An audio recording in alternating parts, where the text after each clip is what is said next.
In 1965, a man named Loukthayoth Phiangdae signed up to help the United States military during the Vietnam War. The man's ethnicity is not known for sure. It's entirely possible that he was Lao or Vietnamese. He was captured by communist forces in Laos in 1975, and he spent the next 12 years as a prisoner of war. He had 6 children with a woman named Phiangdae during his time in the prison camp, and he and his family were released in 1987. By 1988, the Phiangdae family had been granted American citizenship and moved to the United States. The Pacific County as a whole only had 23,000 people, and the town of Raymond only had a population of 3,000. The town is located on the Willapa River near the Pacific Ocean, and its main industry is fishing with special emphasis on oysters. The town's claim to fame was that Nirvana had played their first ever gig there. Intriguingly, despite its small size and population, Raymond has a strong community of immigrants from Laos and Cambodia. In 1996, the Phiangdae family was living on Crescent Street in Raymond. Their neighborhood was located just north of the river and northwest of the city center.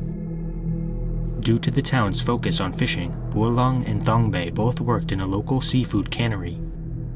By this time, they had given birth to a 7th child, and all of their kids were attending school, playing sports, and overall adjusting to American life. On February 6th of 1996, 7 members of the family were home. 17-year-old Loukthayoth was at a basketball game at the local high school.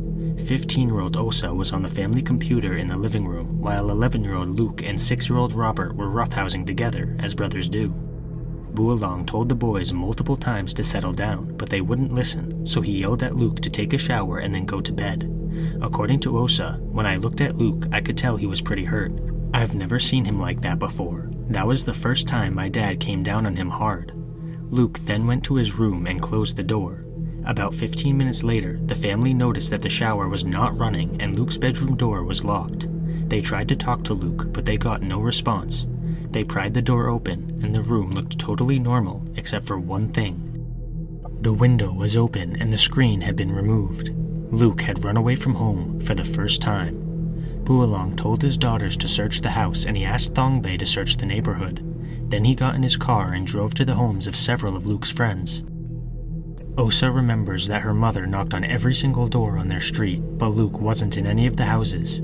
At 9:42 p.m., the family called the police and reported Luke missing. The police told them to keep searching for the boy and to call back at 11 p.m. if they didn't find him.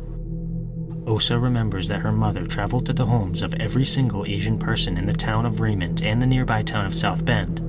This effort was also fruitless.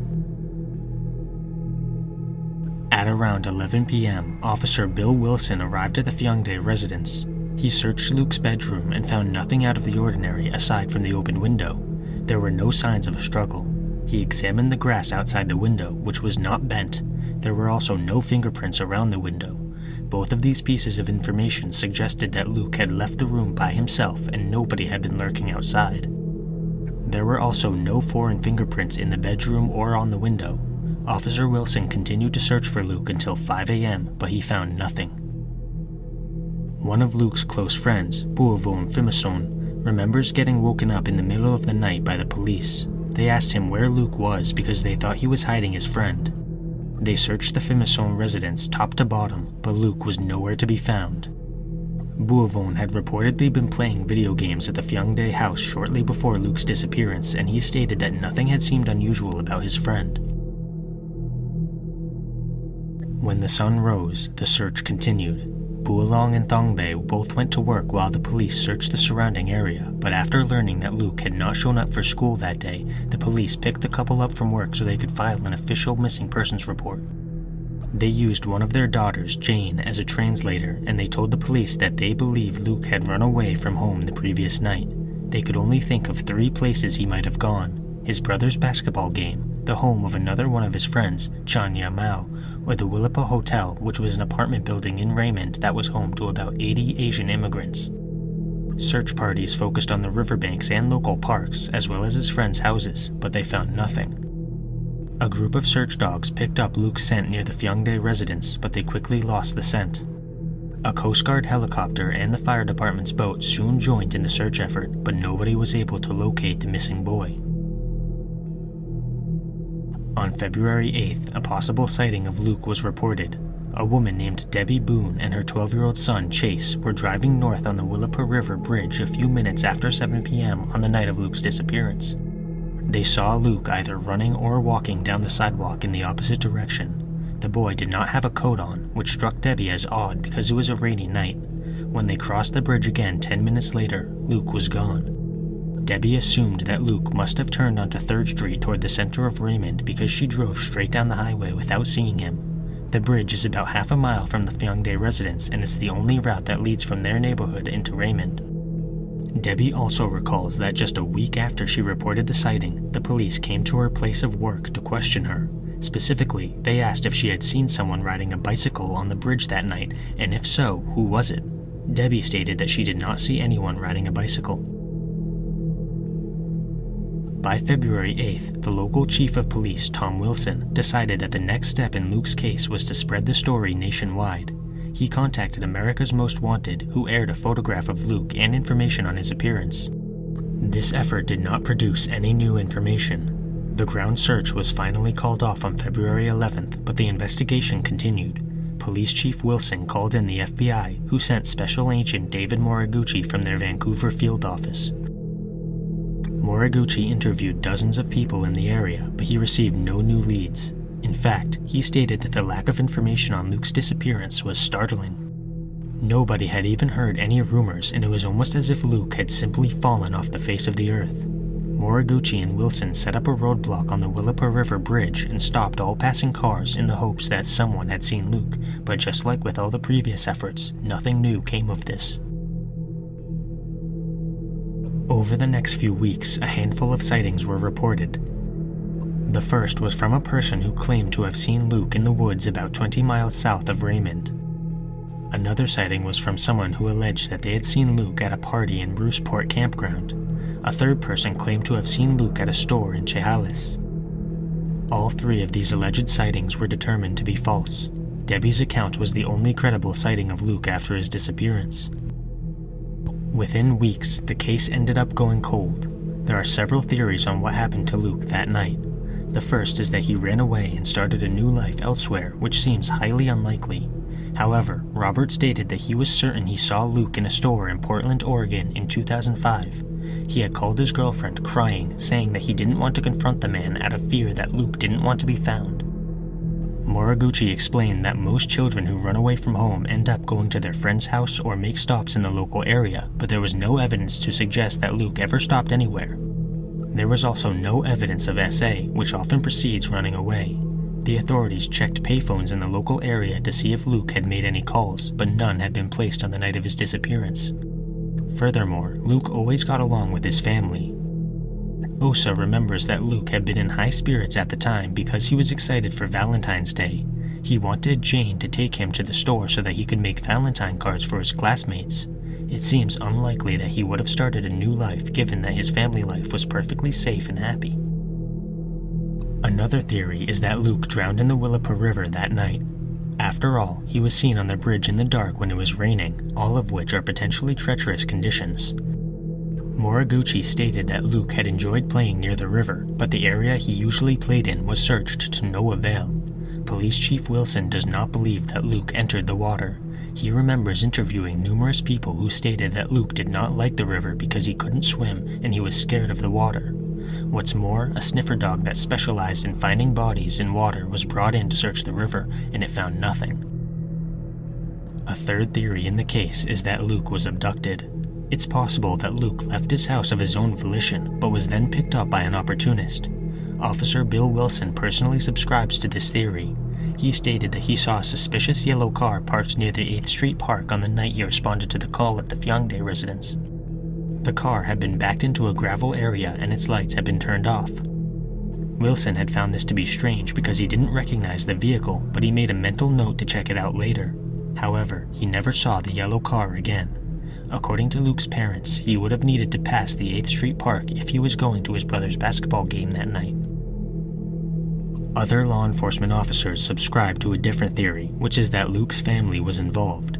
Buolong was the only person of interest in the case, and he had been trained to fake lie detector tests in the military. One of the detectives who worked the case, Ron Davis, recalls that on February 7th, one of Luke's shoes was found underneath his bed.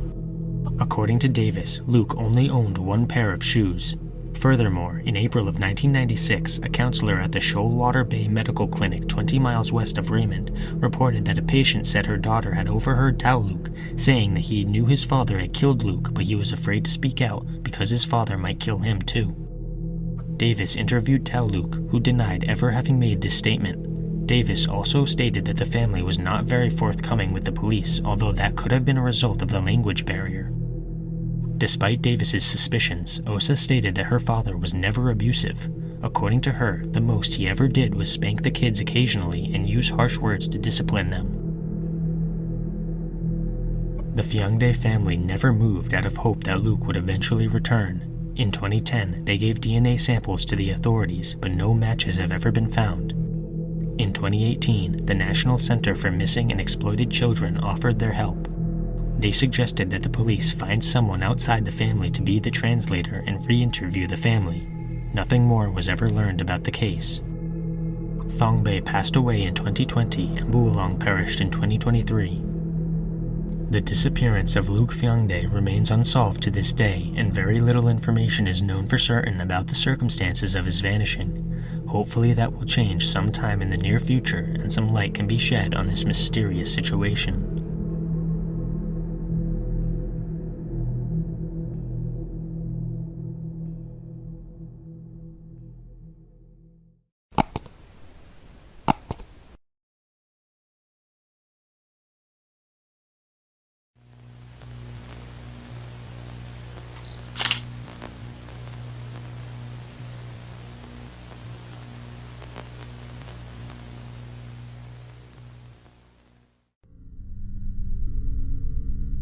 Joey Offutt was a resident of Sykesville, Pennsylvania. She was described as trusting and naive, the type of person who always thought the best of people. She enjoyed meeting strangers on the internet, an activity that most people would know is not necessarily a good idea. She attended Shepherd University in West Virginia, but she dropped out after the first year. According to her loved ones, Joey had trouble keeping jobs and maintaining her relationships, which resulted in her moving around frequently. She had lived in Virginia and Texas before Pennsylvania. For all her flaws, Joey was also an active member of the community and a loving mother of 3 kids. She planned on marrying the father of her youngest, who was still an infant. On July 12th of 2007, Joey's neighbors were ripped out of their dreams by the sound of an explosion. Joey's house was engulfed in flames. Firefighters arrived on scene and began battling the inferno. They found the remains of Alexis, Joey's baby boy, in the bathtub. The child had been killed before the fire, although the cause of death is not publicly known. The other 2 children were thankfully not in the house at the time of the explosion, but Joey herself was nowhere to be seen. Her car was also missing. Her purse and identification were found amongst the rubble. The fire was determined to be arson due to an accelerant that was found at the scene. 3 days after the explosion, Joey's car was found several hours away from the house. It had been abandoned at the Nittany Gardens apartment complex at State College, which was where Joey used to live. The vehicle had been backed into a parking spot, which Joey's family did not believe she could have done herself. Nobody at the apartment complex remembered seeing Joey. An on-again, off-again boyfriend of Joey's was a person of interest in the case, and he was interviewed several times. No arrests were ever made. A reward of $5,000 was offered for any information that leads to Joey's whereabouts. Her DNA is on file for future comparisons. The police believe that Joey met with foul play, but no suspects have ever been announced. To this day, Joey Offutt's disappearance remains unsolved. It's not even known for certain whether or not she's still alive, but she was declared legally dead in June of 2016. Click the join button to become a member today. Channel members receive exclusive content as well as early access to all my content.